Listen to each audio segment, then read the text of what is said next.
Hey everybody, Green Films Official here, and today I just wanted to talk about Godzilla X Kong because it's silly and ridiculous, but also very entertaining, and I have a lot that I want to say about it. Now, I'm aware that this film has been out for quite a while now, and I'm kind of late to review it, but at the same time, I don't care and I want to talk about it anyway. And besides, ever since I've started this channel, I've talked about every single new piece of Godzilla media that's been released, as it is my favorite film franchise of all time, so it would be more weird if I didn't make a video about this movie. Hey! So, Godzilla X Kong is the fifth MonsterVerse movie now. So, following the events of Godzilla vs. Kong, even though they joined forces by the end of that movie, they're still rivals. So, now Godzilla is the ruler of the overworld, while Kong is the king of the Hollow Earth. And if Kong ever comes up to the overworld for whatever reason, it could potentially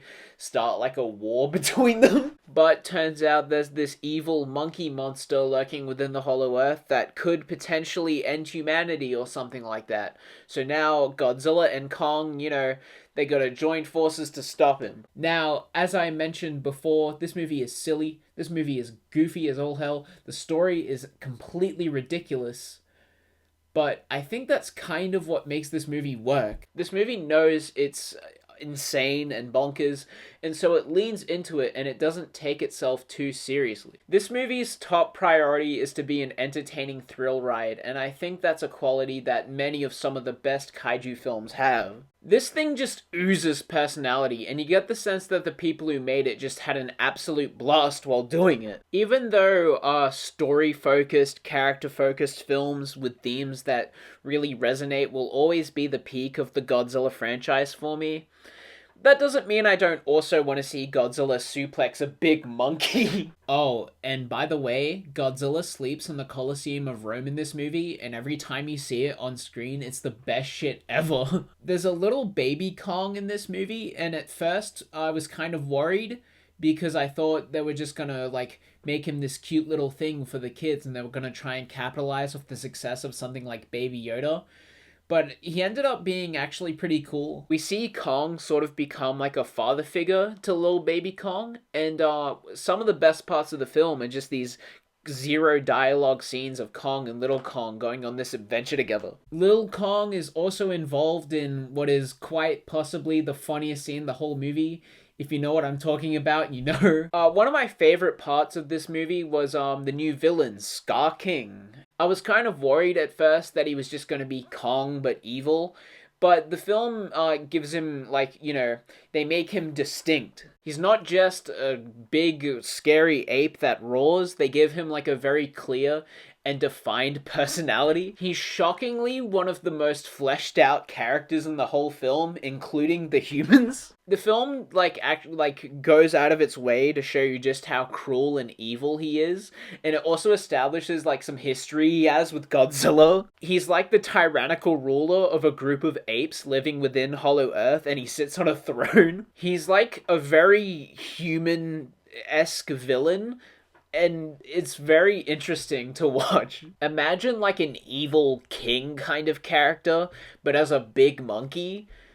That's the best way that I can describe it. There's this great scene where he, laughs at Kong, which I thought added so much to his character. He's also got this monster called Shimo under his control. He's got her all chained up, and film establishes that he, actually controls her with pain. I know, I really like Scar King overall. He's not, the best villain ever, but I think much like the rest of the film, he just has so much personality. One thing I want to mention actually is that now between the Mutos, the Skullcrawlers, and now Scar King, one of the things that the MonsterVerse has been really good for is giving us great original monster villains. I don't think I really need to talk about the human stuff that much. If you've seen the other MonsterVerse movies, you know what you're getting by this point, but I might as well mention a few things. There's a subplot involving Rebecca Hall's character and Gia from the previous movie, sort of the mother-daughter relationship the two have, which was mostly fairly surface level, but had some sweet moments. Brian Tyree Henry's character from the previous movie also returns, and he was pretty funny. There's a new guy named Trappo, and I really liked him. He's basically like a vet, but for the monsters, which I thought was a really cool and interesting idea that served the movie well. There's one scene where Kong has like a chipped tooth, and Trapper has to pull it out and replace it with a metal one. A lot of people don't like that scene, apparently. I've heard the word cringe get thrown around in relation to that scene, but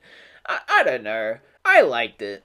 I thought it was charming. He also has a pretty enjoyable relationship with Brian Tyree Henry's character, which led to some interesting lines of dialogue. Your carriage awaits! I'm gonna kiss you on the mouth!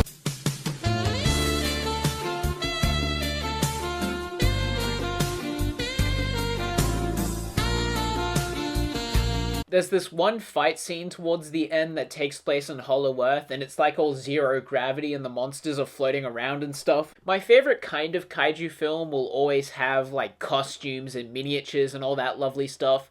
But for CGI-focused kaiju films, this is the kind of thing I want to see from them. Don't get me wrong, I think CGI can be an incredible tool, but I think there's a bit of an over-reliance on it in modern films, so I think if films are gonna use CGI more, it should be stuff that is actually impossible to do with practical effects, like a bunch of giant monsters flying around in the air. You can do anything you want with CGI, basically, so if you're gonna use mostly CGI, then I better see some truly bonkers crazy shit. And thankfully, this film understands that. There are a lot of really cool Easter eggs for Godzilla and Kong fans, which I thought were nice to see. And there's also the special guest appearance of, well, I don't want to spoil it, so let's just say a fan favorite monster. It probably goes without saying at this point, but anything involving the monsters is a lot of fun and by far the highlight of the film. I've seen this film in cinemas twice now, once with my cousin Jared, shout out to Jared Fang, go subscribe to him.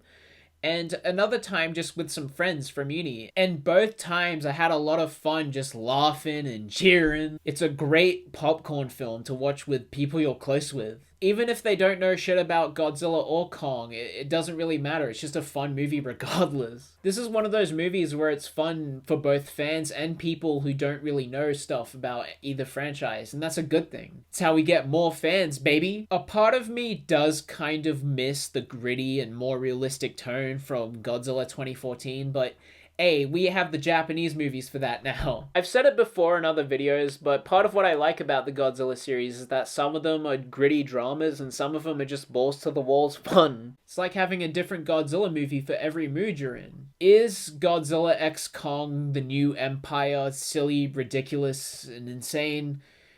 Yes, but that's what I love about it. And come to think of it, I think I actually like this movie ever so slightly more than Godzilla vs. Kong. But I don't know, they are pretty equal for me, and honestly, which one I like more could depend on what mood I'm in that day. Anyways, I hope you enjoyed this little review. If you did, please leave a like and subscribe to the channel if you haven't already. Your support really helps out. I also have a Letterboxd and an Instagram you can check out. Link for both of those is in the description below. And yeah, that'll do it. Hope to see you in the next one, people. Bye!